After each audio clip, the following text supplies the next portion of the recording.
প্রিয় শিক্ষার্থী ভাই বোনেরা, কেমন আছো তোমরা সবাই? তো আজকে কিন্তু আমরা সুন্দর একটা টপিক নিয়ে আলোচনা করতে যাচ্ছি। সেটা আমাদের সবার প্রিয় টপিক, কি বলতো? সেটা হলো নাম্বার।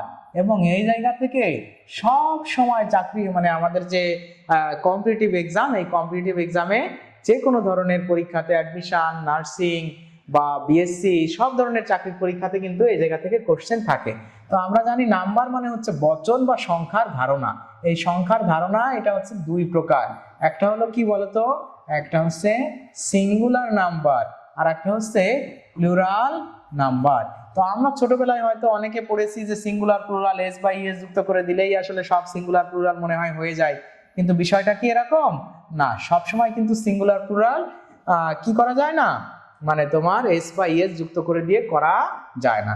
মনে করো যে আমি যদি বলি ম্যান, ম্যান এর সিঙ্গুলার কি বলো, প্লুরাল কি বলো তো? ম্যান একটা সিঙ্গুলার, এটা কি ম্যানস দেওয়া যাবে না, সেটা কিন্তু মেন হয়ে যাবে। যেরকম মনে করো যে লাউজ, লাউজ এটার প্লুরাল ফর্ম কি তোমরা বলো তো? এটা কিন্তু লাইজ। এটার যে তুমি যদি বলো যে এটার প্লুরাল ফর্ম লাউজেস, তাহলে কিন্তু তোমার ভুল হয়ে যাবে। তাহলে লাইস। দেখো তোমাকে যদি বলা হয় মাউস, মাউসের প্লুরাল ফর্ম কি? মাউসের প্লুরাল কিন্তু মাইস। তাহলে প্রিয় বন্ধুরা, দেখা গেল যে আসলে সবসময় এস বা ইএস যুক্ত করে দিয়ে কিন্তু আমরা সবগুলোকে সিঙ্গুলার বা প্লুরাল করতে পারি না। তাহলে এগুলো কি কোনো নিয়ম মেনে হয়? হ্যাঁ, অবশ্যই বন্ধুরা, এগুলো কিন্তু কিছু নিয়ম মেনে হয়। তাহলে কেমন নিয়ম মেনে হয় আমরা একটু দেখি, কোন নিয়মগুলো এরা ফলো করে। যেরকম আমি এখন তোমাদেরকে কয়েকটা নিয়ম দেখাবো। যেরকম শেষে যদি ইউএম থাকে, সিঙ্গুলারে যদি ইউএম থাকে, সিঙ্গুলারে যদি ইউএম থাকে, প্লুরালে ওইটা হয়ে যায় এ, প্লুরালে ওইটা হয়ে যায় ইএম এর পরিবর্তে এ।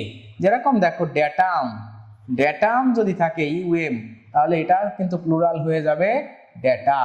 যদি বলা হয় যে মেমোরেন্ডাম, মেমোরেন্ডাম, তাহলে এটা হয়ে যাবে কিন্তু মেমোরেন্ডা, মেমোরেন্ডা। দেখো এখানে কিন্তু ইউএম এর জায়গায় কি হয়ে যাচ্ছে? ই হয়ে যাচ্ছে, ইউএম এর জায়গায় ই হয়ে যাচ্ছে। এখন দেখো এরকম আরেকটা আছে যে যদি আইএস থাকে, সিঙ্গুলারে আইএস থাকে, তাহলে শেষে হয়ে যায় ইএস। যেরকম দেখো যদি আমি তোমাদেরকে বলি থিসিস, THESIS, থিসিস, তাহলে এটা হয়ে যাবে কিন্তু THESES, থিসিস। আবার যদি তোমাকে যদি বলা হয় অ্যানালাইসিস, অ্যানালাইসিস, দেখো এটা কিন্তু এখানে হয়ে যাবে অ্যানালাইসিস। মনে করো এরকম ভাবে কিন্তু এগুলোকে কি করতে হচ্ছে, তোমার সিঙ্গুলার প্লুরাল করতে হচ্ছে। এরকম আরো কিছু এক্সাম্পল তোমাদেরকে আমি বলি। দেখো যদি কখনো থাকে ইউএস, ইউএস যদি শেষে থাকে, এটা হয়ে যায় কি বলতো? আই হয়ে যায়। কেমন ইউএস থেকে আই হয়ে গেল না? দেখো কেমন, সিলেবাস, সিলে SYLLA, সিলেবাস, BUS, সিলেবাস আছে না? দেখো হয়ে যাবে কিন্তু সিলেবি, SYLLABI, দেখো সিলেবি হয়ে গেল, এটা প্লুরাল। যদি মনে করো যে থাকে ফোকাস, ফোকাস, এটা কিন্তু প্লুরাল হয়ে যাবে ফোকি। হ্যাঁ, যদি এগুলো অপশনে না থাকে, তখন কিন্তু তোমরা কি করতে পারো, ইএস বা এস যুক্ত করে এটাকে প্লুরাল করতে পারো।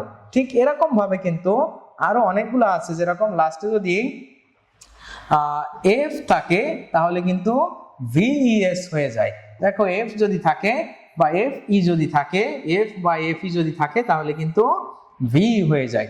যেরকম WIFE, ওয়াইফ, এটা সিঙ্গুলার, এটার প্লুরাল কি বলতো? WIVES, wife's. মনে করো লাইফ, লাইফের প্লুরাল কি বলতো? যদি FE থাকে তাহলে লাইভস। আবার যদি তোমাকে বলা হয় যে সেলফ, সেলফের প্লুরাল কি বলতো? SELF, SELF, self. তাহলে এফ আছে, এটার প্লুরাল হয়ে যাবে কিন্তু SELVES, সেলফ। তাহলে এরকম ভাবে কিন্তু আমরা সিঙ্গুলার প্লুরাল করতে পারি। তাহলে অবশ্যই আমাদের অনেকগুলো সিঙ্গুলার প্লুরাল টার্ম মুখস্থ রাখতে হবে এবং কিছু কিছু আছে আমাদের বুঝে বুঝেও পড়তে